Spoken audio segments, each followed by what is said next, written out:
Que no se quede nadie sin aprender. Que no se quede nadie sin aprender. Eu sei, descansa militante, sim, eu percebo. Pá, mas era uma vinheta fixe. Tendo em conta o que vocês vão ouvir a seguir, vocês vão perceber que esta vinheta é fixe e é provável que esta vinheta até fique aqui durante mais alguns tempos. É daquelas coisas muito estereotipadamente escardalhas, ter o cara dos Puebla no início de um podcast, sim, é, pá, mas vem muito a propósito, porque o que é que eu vou fazer neste podcast? Eu vou inaugurar uma rubrica nova. Eu tive no podcast anterior uma série de perguntas que me foram feitas pelo Rui Martins, que eu aproveito para agradecer. E o que é que eu vou fazer com essas perguntas? Eu vou fazer um podcast para lhes responder e a partir de agora fica o princípio estatuído, até nova ordem. Todos os princípios a dada altura podem ser deixados para o fim, mas até nova ordem, dizia eu, sempre que alguém me fizer uma pergunta nos comentários de um podcast, eu vou fazer um podcast para responder a essa pergunta. Se eventualmente tiver muitas, vou tentar fazer um podcast com um apanhado dessas perguntas. Enfim, agora para já só tenho uma pergunta num podcast. E portanto ou várias mais exatamente, vou pegar nas perguntas que me foram feitas pelo Rui e vou tentar fazer um podcast em que responda a todas. Portanto, sem mais delongas, vamos às perguntas que o Rui fez no podcast anterior. A primeira dessas perguntas é uma pergunta muito interessante, que é a seguinte: o que impediria os ingleses de nos trair e de dar de mão beijada aos espanhóis mesmo depois de termos estado na Flandres? Nós fomos para as trincheiras de propósito para evitar isso, mas o facto de termos estado lá não é uma garantia de que isso não se passaria. Este raciocínio está certíssimo, Rui. De facto, não havia qualquer garantia de que, tendo nós participado na guerra ao lado dos ingleses nas trincheiras da Flandres, depois não fôssemos atraiçoados por esses mesmos ingleses que, mesmo com Portugal a combater ombro com os soldados ingleses e franceses, iria na mesma dizer aos espanhóis: invadam Portugal, que não vamos fazer rigorosamente nada para vos impedir, em troca de não se aliarem à Alemanha na guerra. Isso é um facto. Mas a verdade é que, como muita coisa na política, a resposta eu vou-te dar em duas partes. Como muita coisa na política, isto é um raciocínio mais político do que propriamente histórico, e portanto é mais opinião do que facto, mas vou começar pela opinião e depois vou aos factos. Como muita coisa na política, dizia eu, muitas das vezes atua-se sem 100% de certeza dos resultados que se vai obter. Às vezes é preciso apostar, às vezes é preciso, não tendo a certeza absoluta de qual vai ser o resultado do que se está a fazer, testar uma determinada solução, que às vezes é uma solução absolutamente catastrófica, outras vezes, como foi este caso concreto, é uma solução que se revela acertada. Naquele momento, os políticos republicanos, sobretudo os diplomatas republicanos, à cabeça dos quais o Zé Relvas e o João Chagas, percebem que no ambiente diplomático, no ambiente político da Europa do seu tempo, se Portugal estivesse a combater ombro com os soldados britânicos, tendo em conta que havia, ainda para mais, uma velha aliança entre Portugal e Inglaterra, que muitas das vezes não foi levada a sério pelos ingleses, aliás, pelo contrário. Ainda hoje alguém me dizia numa rede social, depois de ter ouvido o meu podcast, que a aliança entre Portugal e Espanha lembra um relacionamento abusivo. E isso é completamente verdade.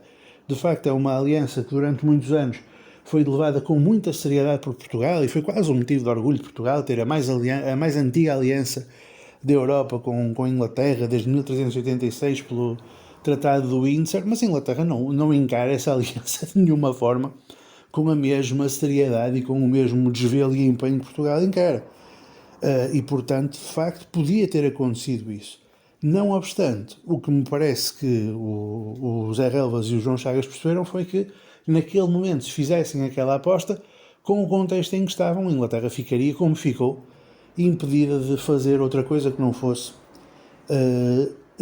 abandonar as diligências que estava a fazer para garantir que Portugal se tornava num protetorado espanhol ou numa província espanhola, uma vez anexado por Portugal. Isto é o lado opinativo da minha resposta. Depois é o lado mais factual, mais histórico, que é uma coisa que eu digo a certa altura no meu podcast anterior, quando eu explico, tendo em conta as movimentações que estavam a ser feitas, lembro, pelo rei Afonso XIII de Espanha e pelo almirantado britânico.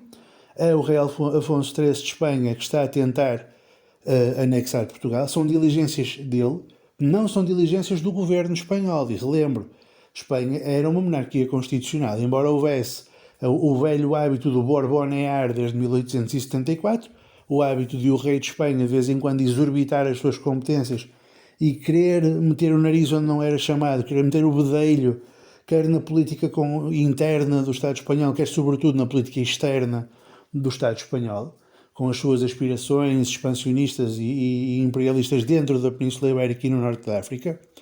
Depois, os governos espanhóis tinham uma postura muito mais moderada, uma postura muito mais prudente, uma postura muito mais sensata, inclusivamente, do que o rei Afonso XIII, e no quadro dessa postura sensata, prudente e inteligente, não queriam meter-se numa guerra, com Portugal, pelos mesmos motivos que outros atores políticos desta Europa de 1900 e pouco, não é, dos anos anteriores à Segunda Guerra Mundial, que eram os políticos ingleses muito concretamente, também não estavam muito pelos ajustes em relação às posições defendidas pelo Almirantado e em concreto defendidas pelo Winston Churchill. Os políticos britânicos estavam sinceramente convencidos que não fazia sentido uma anexação de Portugal por Espanha, desde logo porque, como alguns deles diziam, se tinha havido muitas dificuldades na anexação de determinadas províncias, por exemplo, se tinha havido grandes dificuldades na anexação de territórios que tinham sido de Saboia pela França, não é? Tinha havido algumas dificuldades na integração de Nice e de Saboia no território francês no século XIX. Já tinha sido complicado porque os habitantes de Nice e de Saboia não se consideravam franceses e estavam a mover alguma resistência.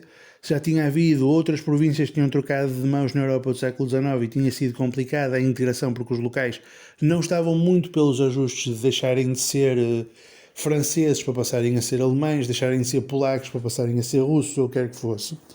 Os políticos britânicos, e isso há escritos inclusive de membros do governo britânico daquela altura, quando começa a surgir a discussão de se entrega ou não se entrega Portugal à Espanha, se há pessoas do governo britânico que começam a encarar essa opção com bons olhos, outras que dizem, quer dizer, se tentar integrar uma província de um território qualquer, de uma nação que nunca teve Estado, noutro país qualquer, já está a dar um imenso trabalho em algumas regiões da Europa Central, vocês imaginem o trabalho que vai dar tentar fazer deglutir por Espanha um país que é independente desde 1143.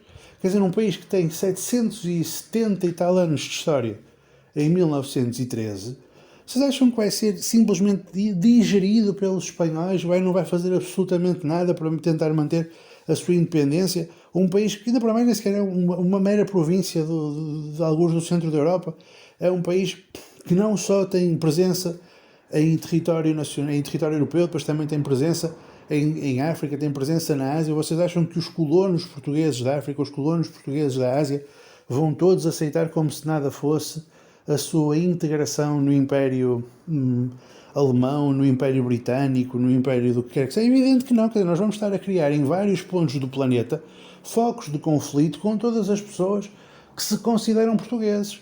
Se nós criarmos uma anexação, se nós permitirmos seja a anexação do território europeu de Portugal pela Espanha, seja a anexação das colónias portuguesas por outras potências.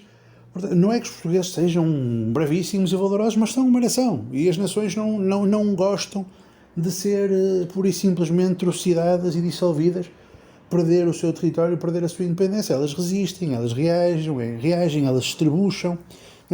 Haverá um problema se nós não fizermos nada, se nós cedermos, a esta sandice de tentarmos entregar os territórios portugueses a outros países. Portanto, acho que isto responde à primeira pergunta. Qualquer coisa, não hesites em me fazer mais perguntas sobre as minhas respostas. Segunda pergunta.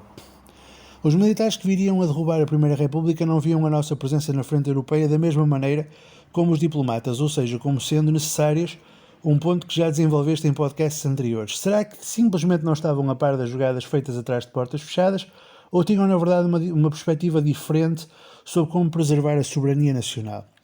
Eu acho que a resposta a esta pergunta, e para evitar que as minhas respostas sejam demasiado longas, é aquela frase do Mark Twain, não é? Um homem que tem um martelo na mão acha que todos os problemas são pregos.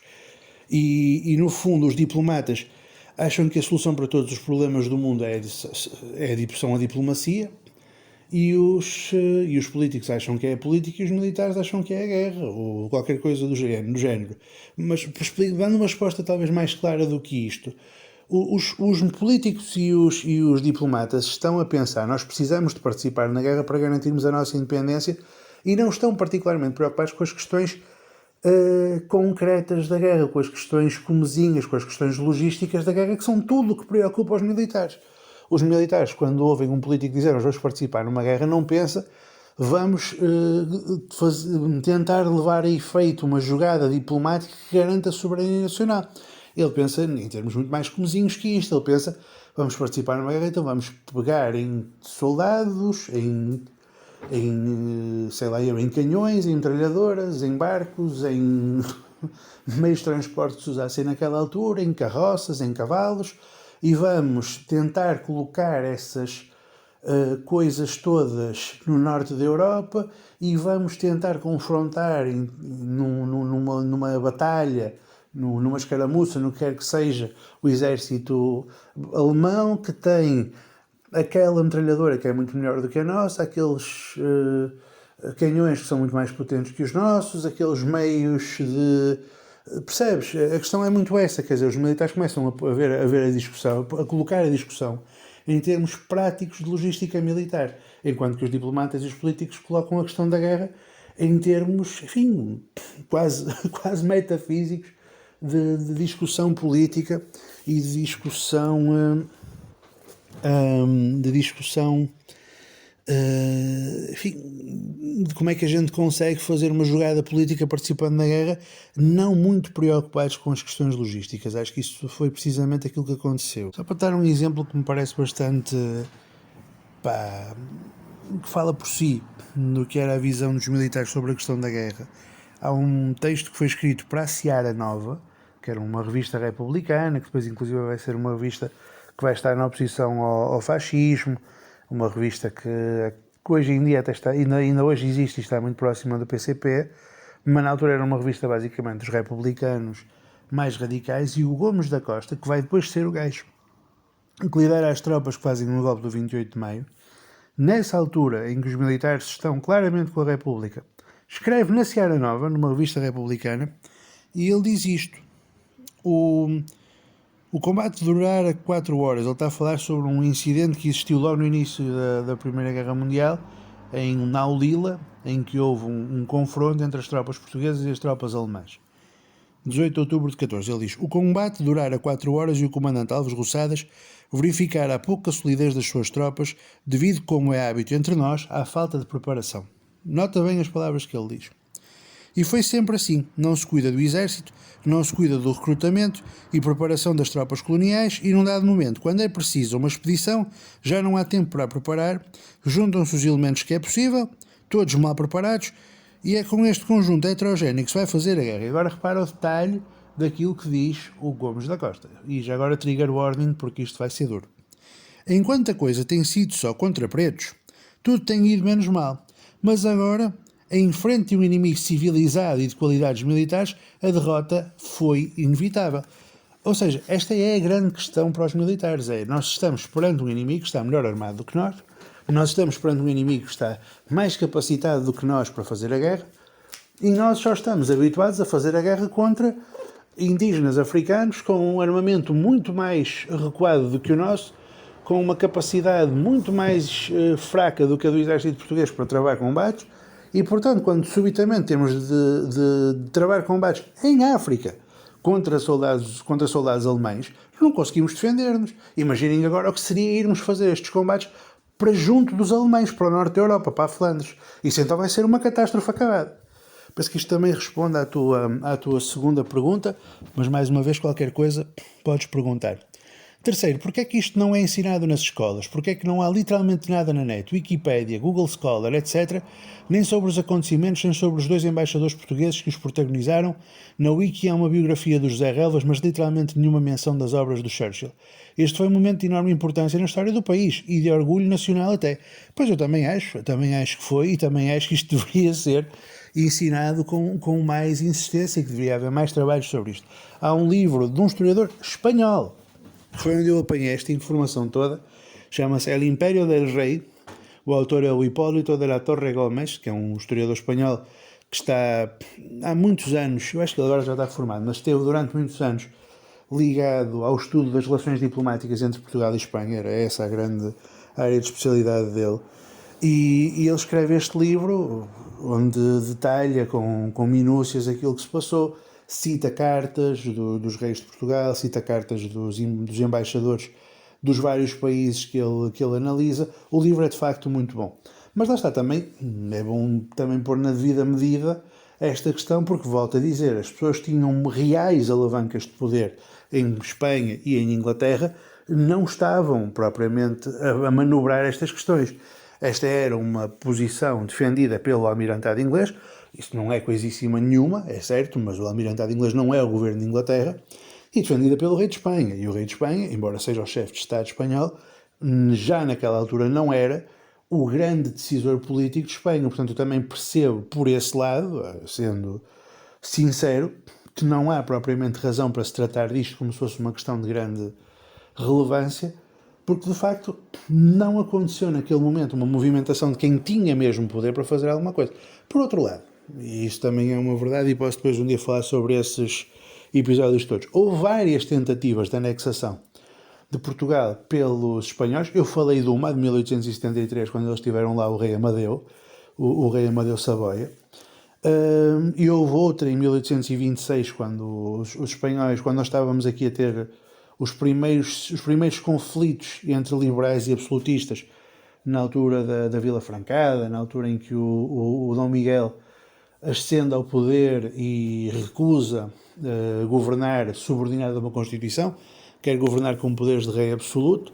Isso começa a criar uma grande cisânia, um grande número de conflitos entre os portugueses, entre os defensores do absolutismo e os defensores do liberalismo, e já nessa altura, em 1826, se cogitou no governo espanhol, no poder espanhol, tentar aproveitar aquela oportunidade para anexar Portugal.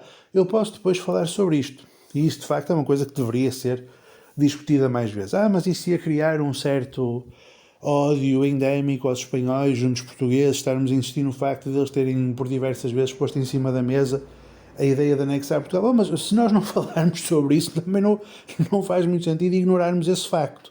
Não faz muito sentido ignorarmos o facto de que os espanhóis, durante o século XX, foram governados durante quase 40 anos por um sujeito que, quando fez o seu exame de acesso ao generalato, tinha como tese, estou a falar do Franco, não estou a falar de mais ninguém, tinha como tese como anexar Portugal em X dias. Não me lembro o número exato de dias, mas a tese do Franco, quando chega a general, é uma tese em torno de como é que ele anexaria Portugal.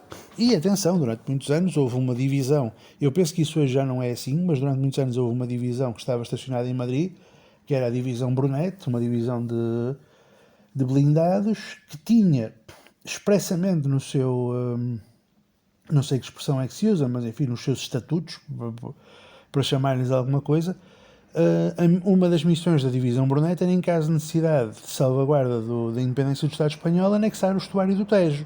Ora, o estuário do Tejo, como sabemos, não fica propriamente em Espanha, fica em Portugal, é onde fica Lisboa. Portanto, isto estava em cima da mesa em documentos oficiais do Estado espanhol há meio século, se tanto.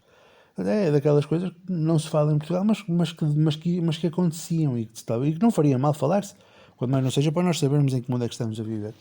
Última pergunta. Haverão paralelismos entre a inteligência diplomática portuguesa que nos salvou da facada nas costas, dos ingleses em 14, e a que fez o Pacto Ibérico com o Franco em 39, que fortaleceu a posição do Franco face a Hitler e a de Salazar face a Churchill? É um tópico que, se for do teu interesse, também gostaria de te ouvir falar sobre ele.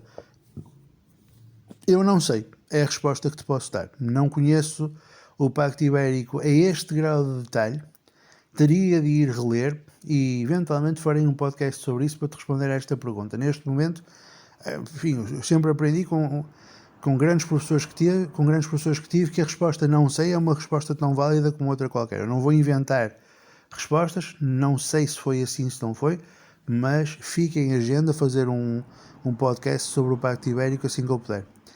Pá, grande abraço, Rui, mais uma vez obrigado pelas tuas perguntas. Acho que consegui responder a todas. Pá, se houver alguma dúvida tua ou de alguém que ouça o podcast, força, façam perguntas. E epá, um grande abraço a todos. E uma vez se o próximo também vai ser para responder a perguntas ou se vai ser sobre um tema, quem sabe.